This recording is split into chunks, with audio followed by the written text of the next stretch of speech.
Make no mistake, I am a big Lotus fan, and this is one of the most exciting road cars they have ever made.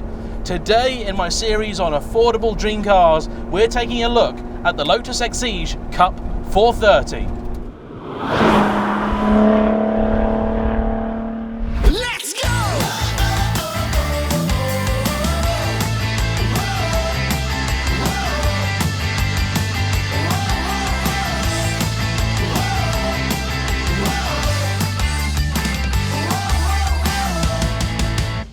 So as we trundle our way down an impossibly bumpy little narrow British road, what is the Cup 430 all about? Well, it is probably the ultimate evolution of the Lotus Elise platform. The V6 Exige as a whole is something of a freak of nature. From about here onwards, it is very much, more or less, an Elise. But the rear end, the rear subframe in particular, is very much an Evora. The car came about from the Evora development program. When Lotus were looking at a way of testing the Toyota V6 engine, they decided to strap a bunch of them to the back of some Elises, and then realised that the car they had made was great fun. The original V6 Exige came out as the official Series 3 Exige. Exiges before this were essentially very extreme versions of the Elise, featuring a more racy style of bodywork, more downforce, and higher tunes of engine. In many ways, the Elise Cup is actually the modern evolution of that style of Exige. This one has just more of everything. More downforce, more power, courtesy of a 430 horsepower development of the 3.5 litre Camry-derived Toyota V6.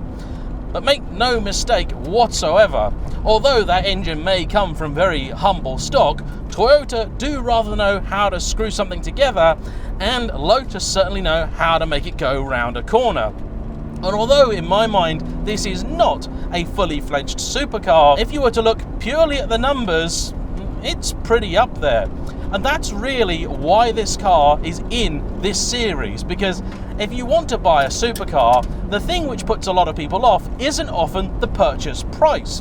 They are in many ways no more expensive than something like a BMW M4. But it's the running costs, the maintenance worries, that fear that you suddenly might get given a £10,000 bill as a birthday present.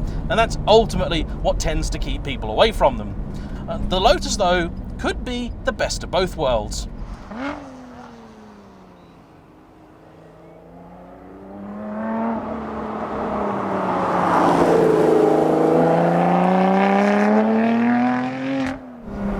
It looks the absolute business.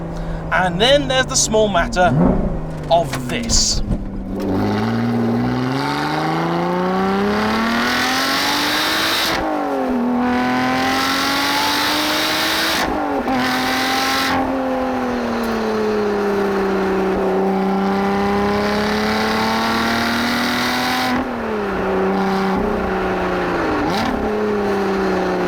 Those of you who follow the channel will know that this car's owner also has a McLaren 600 LT. A car that most of the motoring press will tell you is possibly the most exhilarating thing you can buy today. They're wrong. It's one of these. This thing is utterly sensational. Whatever silly simile, metaphor or hyperbole you wish to apply to the dynamics and the feeling of this car, they are all true. It is total sensory overload. From the Group C view at that tiny curved windscreen, the big pronounced vents on those huge arches, the view at the back being entirely dominated by the charge cooler on top of the engine and this orange painted A-frame which you use for the optional 4-point harnesses that this car has, to the huge air scoops on the side and that ironing board rear wing which you can just see the edges of out the back. It's absolutely sensational. This thing is utterly dripping in theatre. And that's before you even get on to the way that it goes. It steers, it moves absolutely perfectly. Now the fact is that Toyota power plant never really felt quite as fast as you would expect it to. And the Evora in particular certainly doesn't feel like that rapid a car. It's definitely, for my money, nowhere close to, say, 911 GT3 performance. But this is. The engine's power deficit is more than compensated for by this car's ridiculously low curb weight. It's a true figure of somewhere around 1,100 kilos. And yeah, there's plenty of people out there that probably think something like this weighs about 800 kilo, but that just simply was never ever going to happen. Those, I'm sure, are the same people who think that you can also still get an Elise for 20 grand. The fact is that the Elise was never really £20,000. At least nobody that I knew who bought a first-gen Elise actually paid 20 grand or less for it. And for those people, the price of this may give you something of a heart attack. If you wanted to buy this car brand new today, you'd have to part with about £110,000. As it happens, at the time of filming, this car's just about to head off to Stratton Motor Company to be put up for sale, where it's going to be listed at about 85,000 quid. That is a significant saving over list price, and the good thing about most Lotus cars, including these it seems, is that after that initial hit of depreciation, they tend to hold their money very, very well. In fact, at the bottom end of the market, you used to be able to pick up a V6 Exige Roadster, if you were lucky, for about 27 grand. However, the market seems to start now closer to about 37, and it's been a long time since I've seen a V6 Exige advertised for anything less than about 30.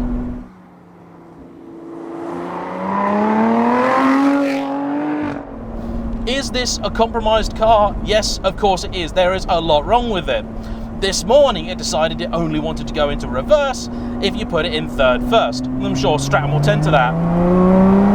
The gear shift, when it works, is absolutely sensational, and this little mechanism down here is pure theatre. Bit of a devil to clean, but well worth the hassle. The boot, while not cavernous, is probably a little bit larger than you would expect, and the really good news is that that acronym for which Lotus have become famous doesn't really bear true all that much. What I usually say to people is it's lots of trouble, usually stupid. It's the silly little things that tend to go wrong in a modern Lotus.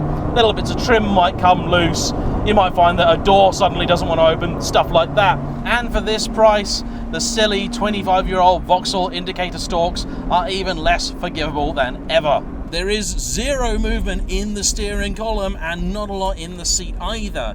So you do have to check you're going to fit in this, because it's no guarantee that you can find yourself a decent driving position.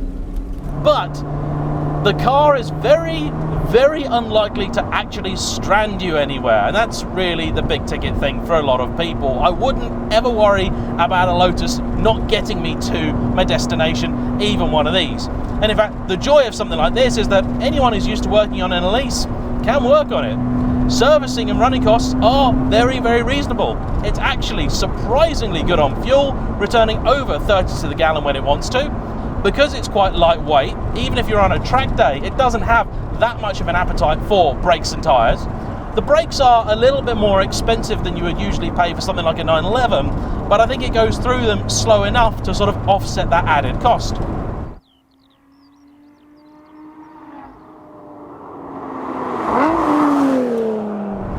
Servicing is very reasonable too. It's annual as you might expect, and really I would budget say £1,000 in a worst case scenario, particularly while the car is under warranty. On the subject of warranties, Cup cars do come with a slightly different one to other Lotus products, so do check about that if you're buying one privately.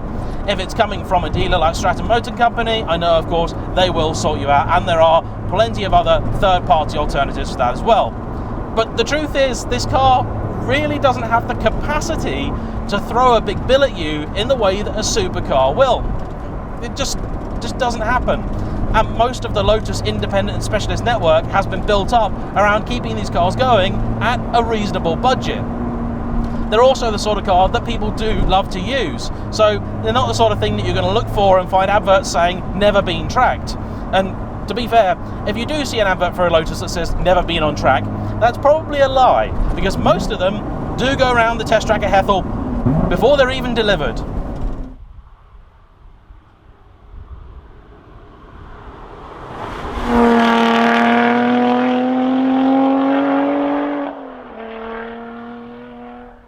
this thing sounds utterly wonderful. It's got a titanium exhaust at the back, and one of the other downsides of the car is that it is a little bit too loud for an awful lot of track days, and that is a shame. Lotus, in their wisdom, fitted this car with many things, but they never really felt the need to produce a track legal exhaust, and that I just can't understand.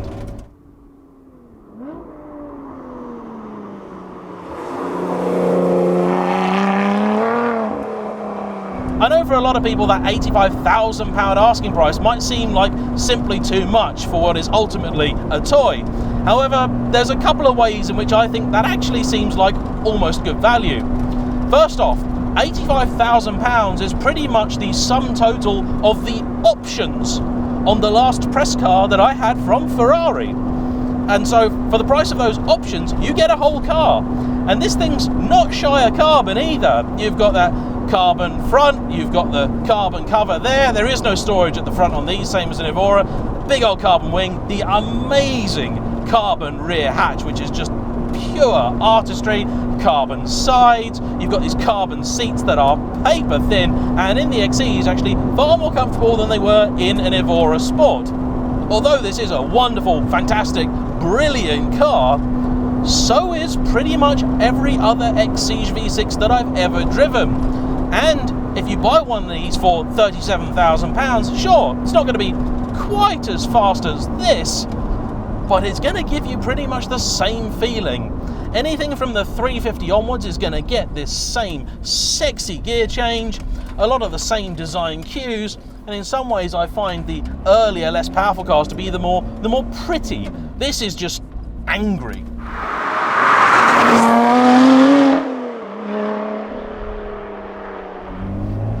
Earlier cars too had a slightly quieter exhaust, meaning that you may have an easier time getting them on track, which is nice. Particular bargains are the 380 cars, because you can pick one of those up for very little now. And there's things that they do better, things that they do worse, and if you want to know more about that, I've done a review on the 380 and the 350. In fact, the only one I haven't driven is the 410, which is very similar to this, just a little bit less extreme. As if any Exige is a nice, comfortable tourer. This one has floor mats, it also has the sound insulation pack, air conditioning, it's got the harnesses, it's got the airbag delete, and it's got the interior colour pack too. So it's a very nicely specified car. In fact, it's one of the best 430s that I've seen. They are a very rare car, and I'd be very surprised if there was more than about a dozen of them on the British roads. They never really seemed to sell that well. Perhaps it's because the base Exige is still so very good, but if you just have to have the best, this is it. Now, the Exige isn't going to be around for very much longer, and I think that's another good reason to buy one, and something that will also help keep prices up even in times of uncertainty.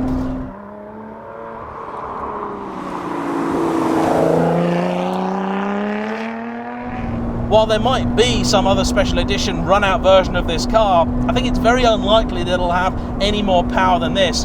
430 horsepower seems to be about the limit for what Lotus are happy to get out of the engine. In truth, it's not the engine that's the problem, it has been always that gearbox. And it's a shame, because to use, it's actually very nice indeed. You can also pop the roof on the Exige, although with the Cup, Lotus tell you that you really shouldn't. Why they tell you that, I really don't know. I think at road speeds, nothing especially bad is going to happen. And with the roof down, this car is another level special. There just is no more engaging, more exciting way to pile down a British country road than this. It is absolutely brilliant. I have rarely known a car which gets so much love from the general public. Every time you drive it through a town, you're getting waves, thumbs up, kids shouting at you. It's fabulous. I love it. And if you want a car that has supercar performance, more or less supercar looks, but doesn't have supercar running costs, the Exige is a pretty damn good bet. And if you wish it was just a little bit more practical and usable, well, an Evora is definitely worth checking out too. And I hope to get one of those on my list as soon as I can. For now, thanks for watching. Please like, comment below, subscribe if you haven't already, and I'll see you for the next one. Bye bye.